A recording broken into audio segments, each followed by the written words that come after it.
در اطراف حزب و حرکت هایی که به نام اسلام هستند، چه در تاجیکستان چه در خارج کشور، آدم ها سوال میکنن که آیا همین ها از اسلام هستند یا نه. واقعا آدم افسوس میخوره که مردم ما تا درجه نمیفهمند که همه حزب ها، همه حرکت هایی که به نام اسلام هستند برای نسل انسان از بین بردن هستند، یا هیچ وقت به منفعت بشر، به منفعت انسان، به منفعت اسلام نبودن و نیستند. وقتی که ما 5 سال در افغانستان بودیم به چشم خود دیدیم. امروز هم همین چیزها معلوم هستند به مردم که خیلی همه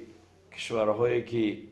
جنگ هستند، چه عراق است، چه سوریه است، چه یمن است، چه دیگر جاها، چه افغانستان،